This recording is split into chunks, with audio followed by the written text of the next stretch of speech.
मोदी जी आपण लाल किलारू प्रथम थर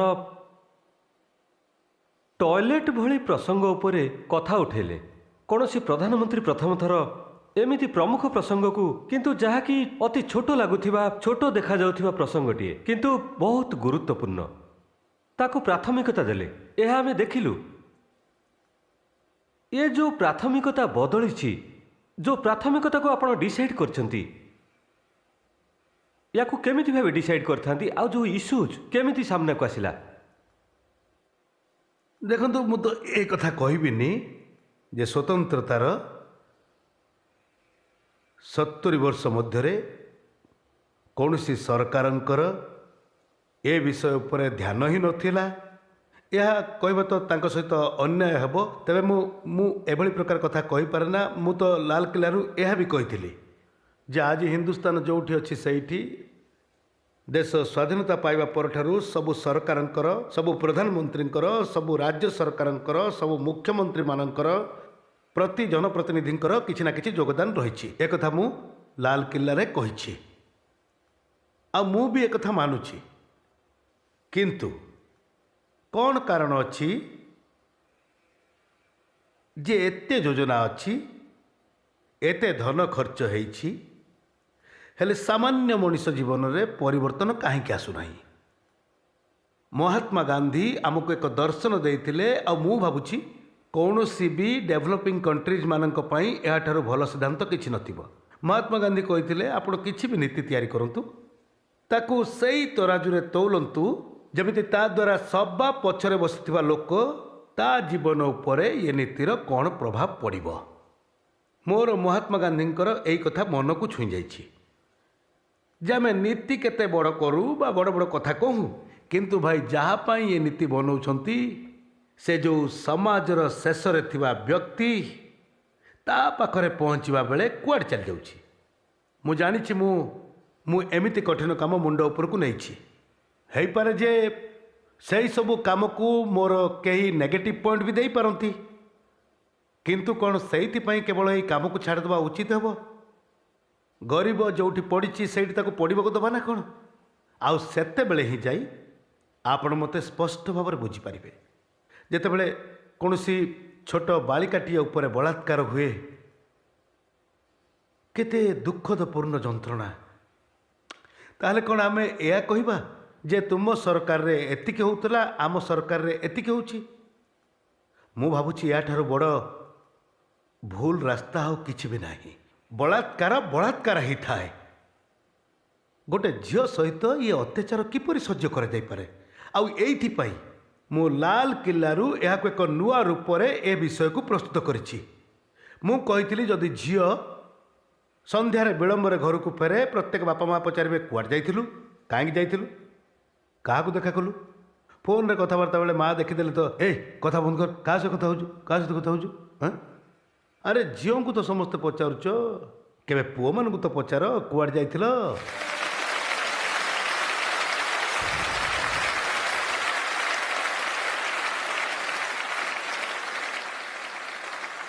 ए कथा मु लाल किल्लारू कहिथिली आ मु यह मानुची ए समस्या समाजर व्यक्तिर विकृति सबू हेबा परे भी देश पई यह चिंतार विषय। आउ ये पाप करिबा वाला तो कहार पुओ होइथिबो आउ तार तो जने घरे माँ भी थिबो। एई भली भाबरे आपण भी चिंता करि परिबे जे स्वतंत्रतार एते वर्ष परे भारत रे सैनिटेशन र कवर 35-40% पाखापाखि थिला। कौन आज भी आम माँ भौणी मानू कहीं मु से सब विषय आहरी केते कारण अच्छी मते बहिरु पढ़ी दारिद्रता शिखा पड़ूना।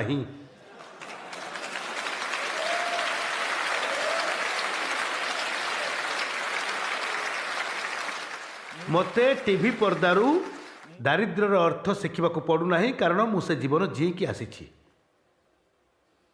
गरीबी कौन होता है पछुआपण कौन होता है गरीबी जीवन रे केमिति संघर्षर लड़ई हुए ताहा मु देखिक आसी। ଆଉ ସେଇଥିପାଇଁ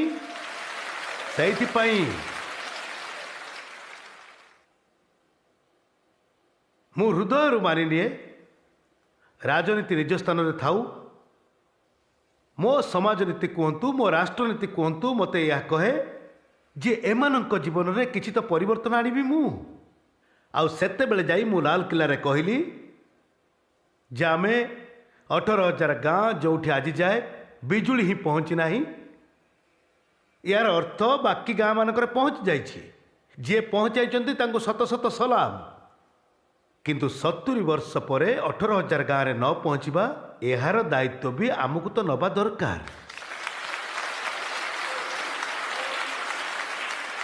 ଆଉ ମୁଁ ସରକାରୀ ଅଫିସରେ ଯାଇ ପଚାରିଲି, ମୁଁ କହିଲି କେବେ କରିବ ଭାଇ? ତ କିଏ ମୋତେ ସେଠି କହିଲା 7 ବର୍ଷ ଲାଗିବ। ମୁଁ କହିଲି ଭାଇ 7 ବର୍ଷ ମୁଁ ତ ଅପେକ୍ଷା କରିପାରିବିନି। ଆଉ ମୁଁ ସିଧା ଲାଲକିଲ୍ଲାରେ ଯାଇ ଘୋଷଣା କରିଦେଲି, ମୁଁ 1000 ଦିନ ଭିତରେ କାମ ପୁରା କରିବାକୁ ଚାହୁଁଛି। କଠିନ କାମ ଥିଲା, ଦୁର୍ଗମ ଅଞ୍ଚଳ ଥିଲା, କେଉଁଠି ତ ଏକ୍ସଟ୍ରିମିଷ୍ଟ ମାଓବାଦୀ ଅଞ୍ଚଳ ଥିଲା। 18,000 ଗାଁରେ ବିଜୁଳି ପହଞ୍ଚାଇବାର କାମ ପାଖାପାଖି ପୁରା ହେଇଛି। ଏବେ ପାଖାପାଖି 150ରୁ 175ଟି ଗାଁ ବାକି ରହିଛି, କାମ ଚାଲୁଛି।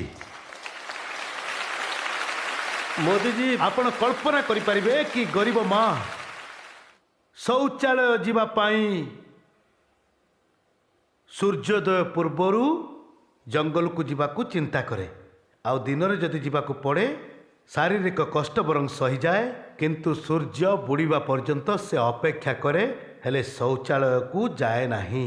ସେ ମାଟିକୁ କେତେ ପୀଡ଼ା ହେଉଥିବ, କେତେ କଷ୍ଟ ହେଉଥିବ, ତା ଶରୀର ଉପରେ କେତେ ଅତ୍ୟାଚାର ହେଇ ଚାଲିଥିବ। କ'ଣ ଆମେ ଟଏଲେଟ୍ ବନେଇ ପାରିବା ନାହିଁ? ଏ ପ୍ରଶ୍ନ ମୋତେ ଶୋଇବାକୁ ଦେଉନଥିଲା। ଆଉ ସେତେବେଳେ ଯାଇ ମୋତେ ଲାଗିଲା ଯେ ମୁଁ ଭାବିଲି ଲାଲକିଲ୍ଲାକୁ ଯାଇ ମୁଁ ମୋର ଭାବନା ଗୁଡ଼ିକୁ ପ୍ରକାଶ କରିଦେବି, ବିନା ସଂକୋଚରେ, ବିନା ଭାବନାରେ କହିଦେବି। ଦାୟିତ୍ୱ ବହୁତ ବଡ଼ ହେବ। କିନ୍ତୁ ମୁଁ ଦେଖିଲି ଯେ ଦେଶ ବହୁତ ଭଲ ରେସ୍ପନ୍ସ ଦେଲା। ଯେ ଆଜି ଯେଉଁ ପାଖାପାଖି 3 ଲକ୍ଷ ଗାଁ ଓପନ୍ ଡେଫିକେସନ୍ ଫ୍ରି ହେଇଗଲା।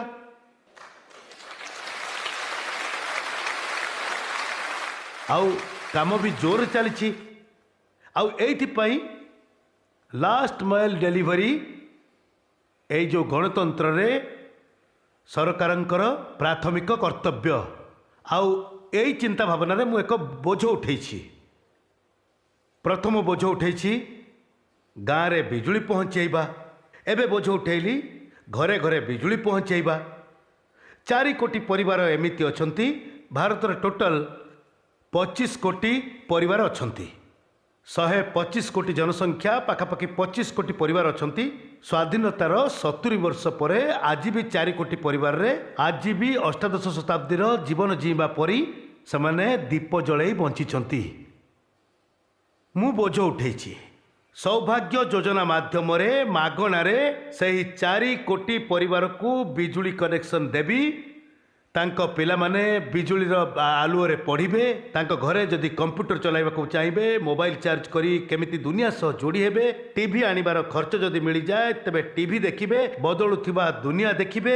ସେମାନେ ଦୁନିଆ ସହ ଯୋଡ଼ି ହେବା ପାଇଁ ତାଙ୍କ ଭିତରେ ଉତ୍ସାହ ମୋତେ ସୃଷ୍ଟି କରିବାର ଅଛି। ତାଙ୍କ ଭିତରେ ସେହି ଉତ୍ସାହ ସୃଷ୍ଟି କରିବାର ଅଛି ଯେମିତି ସେମାନେ ମୋ ସହିତ ଯୋଡ଼ି ହେଇଯିବେ। ଆଉ ତାହା ହିଁ ତ ଏମ୍ପାୱାରମେଣ୍ଟ। ମୁଁ ଗରିବଙ୍କୁ ଏମ୍ପାୱାରମେଣ୍ଟ କରି ଦାରିଦ୍ର୍ୟ ସହ ଲଢ଼େଇ କରିବା ପାଇଁ ମୋ ସାଥୀମାନଙ୍କର ଗୋଟେ ଫୌଜ ନିର୍ମାଣ କରିବାକୁ ଚାହୁଁଛି। ଯେଉଁ ଫୌଜ ଗରିବଙ୍କ ଠାରୁ ଆସିଥିବ ଆଉ ଦାରିଦ୍ର୍ୟତା ବିରୁଦ୍ଧରେ ଲଢ଼େଇ କରିବ। ଆଉ ତେବେ ଯାଇ ଗରିବୀ ହଟିବ। ଗରିବୀ ହଟାଓ ନାରାରେ କେବେ ବି ହେବ ନାହିଁ।